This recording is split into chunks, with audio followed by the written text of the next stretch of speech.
Good morning and welcome back to our Business Beyond the Beach talk show with Miami Beach Chamber of Commerce in partnership with our friends here at Miami Community Newspapers. My name is Brittnie Bassant. I'm the President and CEO for the Miami Beach Chamber of Commerce. And today I'm here with Michael S. Goldberg with First Horizon Bank. Michael, if you can introduce yourself for our audience. Good morning, Britt. Michael Goldberg. I'm Senior Vice President, Private Client Group Manager. I oversee the Miami Beach Private Client Group for First Horizon Bank. You've been in the banking industry for a while now, right? 35 years. 35 years. It's amazing. But beyond being in the banking industry for 35 years, you are a Miami Beach native. You were born and raised, grew up on the beach. What's your fondest memories of Miami Beach? I am born and raised in Miami Beach, and I've had the pleasure of working in my hometown for my entire 35-year banking career, which is really cool, on 41st Street. My elementary school is on 41st Street, my junior high, my senior high down the street. And being born and raised in Miami Beach, I love a couple quick memories are going to the Fountain. People may not know this, but there used to be a bowling alley and an ice skating ring there. So as a kid, that's where we would go on the weekends. How fun to just be a kid growing up in Miami Beach and you spend your weekends at the Fountain Blue. I mean, what an incredible lifestyle that must be. Yeah, it was exciting. The demographics were a little bit different. I said the town was a little bit more laid back. But Miami Beach is great. I love it, and I've been blessed. I was blessed to be born and raised. And so you mentioned your elementary school, you mentioned your high school, your North Beach Elementary, and then you went to Beach High. And so you've really kind of, like you said, seen the city grow and evolve and change. And how has it really changed since you were a kid growing up to now working there? Well, it's funny. Actually, 3 generations of our family are Beach High graduates. My dad, who's 91, he'll be 92 this year, graduated Beach High in 1951. I'm the youngest of 3. I graduated in 1981, and my kids were 3rd generation Beach High graduates. My son, Alec, was 2015, and my daughter, Lauren, was 2017. So, it's changed a lot. There's been a lot of growth, as you know, a lot of development. We've been the beneficiary of a lot of northeastern New York people coming down, relocating here, California. But it's been great. And from a business standpoint, it's really great, and it's been thriving. And to be involved with the chamber for 30 plus years, basically my entire banking career, and really work with the businesses and the residents on the quality of life and everything that goes on Miami Beach has really been very rewarding to me to give back to a community that was very good to 3 generations of the Goldberg family. So you've mentioned this a couple of times now, family, right? 3 generations. You talked about your dad, Barton, and you have a really unique piece of legacy with the chamber in that you and your dad are the only father-son combo to have ever served as chair of the organization. Your dad served as chair. I don't remember the year. You'll tell me in a minute. And then you served as chair of the chamber. So talk a little bit about that. What did that mean for you to be able to follow in your father's footsteps that way? So you stole my thunder. Yes, I was going to mention that. My dad was chairman of the board from 1974 and 1976. He was the founder and President Jefferson, one of the founders and President Jefferson National Bank. And then I joined the board when I got into banking, and it was cool because he was actually still on the board. So we actually both were, sitting at board meetings. Oh, wow. So how fun. Really got to learn. You got to learn from the best, my dad, who was a great mentor. And then ultimately I took over chairmanship in 2013 through 2016. So you're right. It's the only time in the 100-year history of the chamber a father and son have chaired the Miami Beach Chamber of Commerce, which is really cool. And we actually honored my father, as you know, Britt, I guess it was 3 years ago, and gave him the Jan Pfeiffer Lifetime Achievement Award.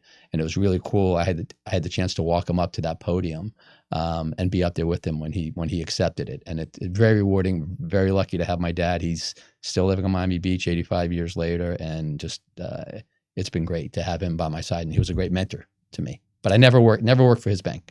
I decided I wanted to do it on my own and went to work for a different bank. And he always appreciated that. You guys were parallel, but never at the same, which is amazing. You're laughing, but we actually were competitors. No. I started banking in 1989. I went through Barnett Bank's training program. Took about a year and a half. But when I was done with the program, they put me as a branch manager on 41st Street, where the Bank of America is there now. That was a Barnett Bank branch right across the street from Jefferson National Bank's headquarters, where my dad was. And my marching orders from the Barnett executives were, go get your dad's business. Wasn't easy. Didn't get that much of it. Got a little bit. Did got your a little dad bit. know? Of course. We would have lunch. We would have lunch once a month up in his executive dining room. So it was really cool. We were kind of head to head. It was a friendly competition. And speaking of learning from your dad, he was chair of the chamber, he was chairman of the board. You were on the board while he was also on the board, but then you also assumed the chairmanship. We just talked about all of this. But what were some of the biggest challenges and also accomplishments that you were able to experience during your time as chairman of the board of the Miami Beach Chamber of Commerce? Oh God, the 3 years, actually, I didn't say the 3 years as chair. I think I was the longest tenured chairman. And it's normally a 2-year term, but I wound up serving 3 years for some other reasons. When you've got something good, you want to keep it a little well, bit you longer, got things in Michael. motion. You got things in motion, but there's really two things that right off the bat can tell you that were very, very rewarding.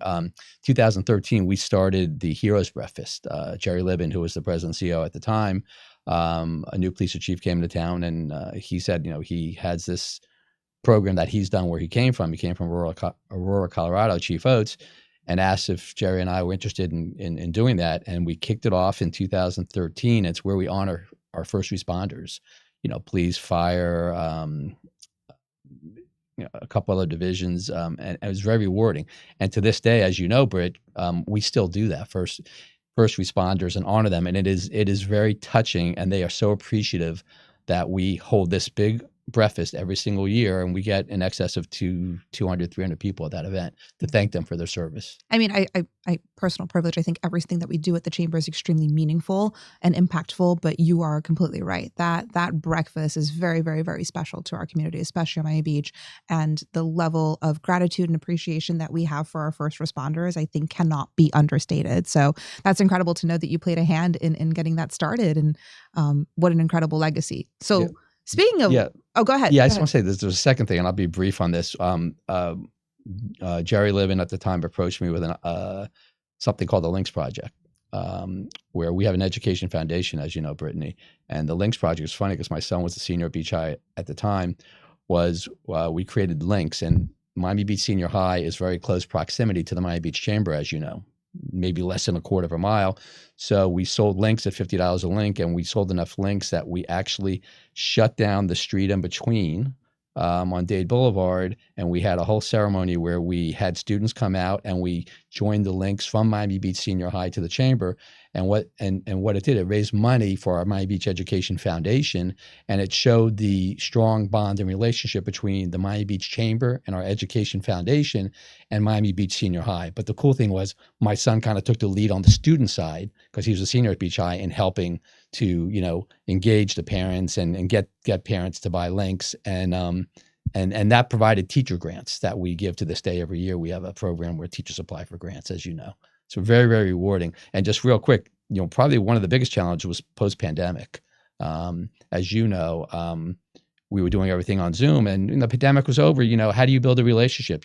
It's hard to do it on Zoom. So we steered away from a lot of the Zoom meetings and in-person meetings. And it was a little bit challenging because, some people were more comfortable just rolling out of bed and getting on a Zoom call. But as you know, we've overcome that obstacle as a team, and through Richard Siegel, his leadership as chair, and you, in getting people to come back to our events, which are robust and they're great. And anyone that's not a chamber member needs to sign up or come to one of our events. We'll give you a free taste, right? We give you one free taste, and I guarantee you're going to want to get engaged with the chamber. It's always so much fun sitting down and chatting with Michael because he really has the ability to wear so many hats at the same time. He's wearing his First Horizon hat, but he always wears his chamber hat. And there's another hat that you wear really well too, and that's with Mount Sinai, because you have an incredible relationship with Mount Sinai, another place where there's a lot of legacy with you and with your family. So talk to me a little bit about your involvement with Mount Sinai. So yeah, it's funny. I'm on the Mount Sinai Medical Center Foundation board. We just had our meeting yesterday.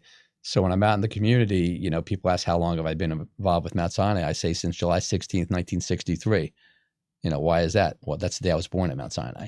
I grew up literally. Giving away your age here, yeah, Michael. I know. I literally grew up 3 blocks down the street. My kids were born there, and I'm a founder. My family's society members. My dad has been involved with Mount Sinai for over 65 years, and he was actually still on the board. He was with me yesterday at the meeting, which is really cool. So it's so, and the foundation, we raise money to help and support the medical center, and what they do. We're one of the largest non-for-profit teaching hospitals in Florida, and there's a lot of great things that the hospitals do, and it's so rewarding to be able to give back to Mount Sinai and Miami Beach that has been so good to 3 generations of the Goldberg family, and I'll keep doing it as long as I can. And I also want to thank my bank, I never do really. I always plug the chamber in Mount Sinai, but I want to thank the bank because I could not do it without the resources that First Horizon provides me, and allows me the time because, as you know, it's a very big time commitment to do what I do and giving back to the community. But I'm living the dream, and I'm going to keep doing it as long as I can. So let's talk about First Horizon for a little bit. Let's give them a little bit of airtime here. So a lifelong career in the banking industry, of course. Your dad did it, and you followed in his footsteps. But apart from that connection with your father, was there something else that drew you to banking, and that you were like, I have to get involved with this industry, and this is what I want to make my career? It's so rewarding. Barnett's training program, which is about a year and a half training program, really puts you through all the facets of being a banker. I mean, you literally train to be a teller, you go be a teller. You learn how to open up accounts, you open up accounts. Not that you're going to be a teller. So that's the retail side. Then they put you through the lending side and credit training, and then you find your niche. And I found my niche was being out in the community, going out, leading a team, bringing in the business and taking good care of our clients.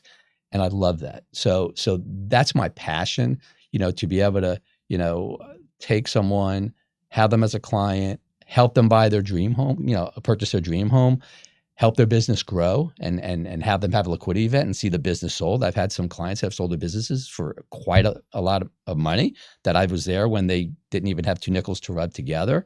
And then when they sell their business, they allow us to introduce them to my, wealth and financial planning team. So we manage their money, we help them with their financial planning. So it comes around circle. Being in banking so long, it's so rewarding when I see my clients succeed because of the partnership they created with me and the bank, to allow them to grow and then have that liquidity event and then allow us to make sure, we handle that money and make sure they have enough money to live for the rest of their life. So it's very, very, very rewarding taking them from A to B over, a certain number of years. That's absolutely incredible and speaks to your passion. It's really not just a job for you. It's a career. It's a lifestyle. It's something that you have completely, no pun intended, because we're Miami Beach, but you've dived right into it and you've made it your own and you use it as a platform to help others, which I think is amazing. So because you have such an extensive career in banking, what's the one piece of advice that you find yourself giving businesses, especially when you meet them through the chamber or as a client? What's that sound piece of Michael Goldberg advice in the banking side that you give? When you're a business owner, first of all, I envy any business owner and entrepreneur because, with risk comes reward. It's a little scary. I'm lucky that I've been in a job where, look, I know my paycheck's coming in every 2 weeks. But when you're an entrepreneur and you have a business, you've got to make it happen. If you don't do business, you can't pay your bills. So it's really important that they partner with a good banker to make sure they work with them to help them through those tough times. I was lucky I had a mentor, my dad, who mentored me through banking, but business owners really, people ask me, who are the type of clients that you have or look for? It's really people that still want to have a relationship with their banker because as we know, banking's gotten a little bit commoditized. You got to provide value, in the private client group. And what we do at First Horizon is, it's not a 9-to-5 job. We're accessible to our clients 24/7. I know. Literally, that. On the weekends, at nights, and that's important to some people. And those are our clients. It's kind of quality, not quantity. Look, if you ask my kids the name of their banker, they won't know. You ask a lot of people what's the name of their banker, they won't know. You ask any of our clients in our private client group here at Miami Beach, they'll know probably my whole team. As you know, Britt. Absolutely. And that's really the value added. You've got to have a good financial team as a business entrepreneur to help you get through those tough times. Michael, you and I share a philosophy when it comes to business and when it comes to networking and when it comes to being involved in the community, whether it's through a chamber, whether it's through philanthropy, whether it's just through your career. And I think, I don't know if you want to say it, if you want me to say it, but it's build the relationship first. You're going to take my mantra. Yes. So when I was chairman, I came up and I said this at every event. And when you're the chairman of the board, as Britt knows, you're up there running the event in conjunction with the president and CEO. And the mantra I used was build a relationship and the business will come. And just keep saying that because the biggest mistake anyone makes in networking, and what I love at this point in my career and so much more with the chamber and the networking I do is to help new chamber members that come on board because they'll come to an event. And then, I'll see them at another event and says, well, I didn't get any business at that event. I says, look, that's not how it works. 75% of the people you meet, you probably can't do business with. But the biggest mistake people make is they discount those people. So what I do is coach them and mentor them to say, build a relationship. Let them know about your business. Ask them about them, how you can help them. don't go for the jugular when matter of fact, I almost never, when I meet someone, say, hey, who do you bank with? Let me tell you why you need to bank with me. That's not the way to do it. Absolutely. Build the relationship and the business will come. Absolutely. Matter of fact, one of our past chairs, Robin Jacobs, gave me a mug that's on my desk that says that. Build a relationship and the business will come. I will share a fun story. When I was interviewing for the position for President and CEO, Michael was on the search committee with that group, and I stood in front, I think, of the entire board at one point, and I said those same words. My philosophy is, you build the relationship first, the business will come. And Michael just kind of got this little smirk on his face, and he was nudging the person next to him, like, I don't know what's going on here. And they're like, oh, Britt, you just said the right thing. Someone must have tipped you off. They knew I was on the committee. And you use my macho. But listen, it's not rock science, and that's what we do at the chamber. And for all the people that are watching, again, we've reinvented the chamber. When we interviewed Brittnie and we hired her, and Richard Siegel became our chair, we basically said, you got a blank slate. Okay, we had to reinvent the chamber post-pandemic, and it was a clean slate, and we've done it. With Rich and you and our leadership and our board members. I'm excited, as you can tell. And we're having fun. You can see the passion that I have. Yeah. I go to every event. I've got all my people that on my team engaged with the chamber, and we're going to keep going. We're going to bring it to another level. But it's a lot of hard work. But it's a great chamber to be involved with. And again, anyone that's watching that's not a member, please reach out to Britt, reach out to the team. Reach out to me. Reach out to Michael. He'll if I keep him talking, he'll eventually give you his cell phone number. Well, my joke when I was a chairman was, I couldn't do banking business during chamber hours. There you go. Right. It became your part time. So I joke with Richard Siegel, our chairman now, saying, Richard, are you doing? Who's an attorney, great law firm. You're not working during chamber hours. So, listen, you got to balance. Running the two. Joke. Yeah. You get out of it what you put into it. Always. The culmination of me being the chamber was sitting around that table for 30 years, and it was literally, as you know, Britt, we talked about this, 70-80% of my day was that. Yes. I joked to Jerry Libin, as you know, our CEO, we joked in the morning, he was the first person I spoke to 3 times during the day before I went to bed. Yeah. Spoke to him more than I did my wife. And I'm sure you do the same with Richard Siegel. Absolutely. You don't have to say it because you're not being interviewed. You don't have to reveal that. My one thing to Michael this morning before we got on camera, I was like, no, Michael, you can't ask me questions. It's reversed today. But yeah, no, we do. We have a great relationship with all of our board members. We're so incredibly grateful for the amount of time that these amazing individuals in the community, Michael, Richard, anyone on my board, they've invested into the chamber. And so we're really, really, really lucky, and we're growing and we're having so much fun with it. And I think by the way, really I'll give our chair-elect a plug, Alfredo Gonzalez, because I already gave Rich a plug. Really looking forward to that, because Alfredo has been around there not as long as me, because he's younger than me, but he's a high tide. He's a Beach High graduate too. But he was there when I was chairman, and we had some issues we had to go through, and Alfredo was there to support me, and I will be there to support him, just like I have with Rich or any of other our leadership. As you know, I'll be there to support them. The one thing that we have at the Miami Beach Chamber of Commerce, I think, is legacy. A lot of legacy. When people get involved with our organization, they stay involved. And I think that's a testament of a strong organization, a good place to be. We've got great people doing great work. And so I'm so grateful to be a part of that. We got to wrap up at some point. I can stay here and chat with Michael all day. So I'm just going to move into a couple of quick lightning round questions. So if you had to describe Miami Beach in 3 words, what would those 3 words be?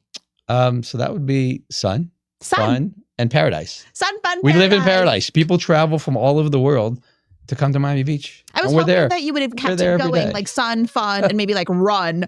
I couldn't think of the third one, so I just kind of thought. But it is we're blessed. We're blessed, and as you know, you're a stakeholder and you're a resident of Miami Beach. I am. So, and it is. We're lucky to be where we are and be in the position we are, and work with our mayor and commissioners on issues affecting the residents and the quality of life, which is another part of what we do, Britt, that a lot of people don't know. They think we're just all about business, but we do look at issues that affect the quality of life of the residents. And you as a resident know that and appreciate that. We're all involved in the community. I chair the Zoning Board of Adjustment for the city of Miami Beach, and most of our leadership, have a role or on one of the city boards. So we do we do care about the residents. Very active citizen involvement. Okay, so speaking of residents, we're going to make everyone that's listening Miami Beach resident, honorary Miami Beach resident, because you are going to give them a secret tip. You're going to give them a local spot because you are a chicken Parmesan connoisseur. And so what's your tip for someone looking to experience the real local resident side of Miami Beach? Wow. So, it's funny because 35 years ago, a restaurant opened up on 41st Street called Cafe Avante. Mm-hmm. Luis Fuentes, Jessica's daughter, wasn't around yet, but now she's joined him. And, I believe it is the 3rd longest running restaurant on Miami Beach. Wow. And they're on 41st Street. So obviously, between my dad and I, we've handled their banking since they opened up the restaurant. You've probably also just contributed to them being open all these years. Well, we've shared a chicken parm there a couple of times, Britt. But yeah, best chicken parm you can get. It's hometown. It's local. As you know, I go there all the time, and we can walk in there and we'll see friends, clients. We'll see chamber members. And, kudos to them. Another example, as a banker, it's so rewarding that between my dad, his bank, and me have handled their banking and see them be so successful. It just, you want to cry when you see that, because the restaurant business is tough. It's so They tough. survived the pandemic, and they've reinvented. And it's not just the client, the residents that lived on Miami Beach for years. It's the new people that have relocated. It's getting them in to understand you got a great restaurant right on 41st Street. So we're due for a chicken parm anyway. We're due for a chicken parm. You're making me hungry, and it's just morning. Not tonight. It's my wife's birthday. I got a dinner for her tonight. Oh, can we give a shout out? Yeah, happy birthday, Christine. Oh, that's so sweet. That's absolutely so sweet. Okay, so we're gonna wrap it up. My last question to you is, if you can go back and talk to little baby Michael Goldberg, your younger self, what advice would you give? Everyone has a mentor. You need mentors, and that's why I enjoy at this part of my life. I mentor people. I'll meet a chamber member, and they'll call me and they'll want to meet with me, and I'll mentor them as to what to do.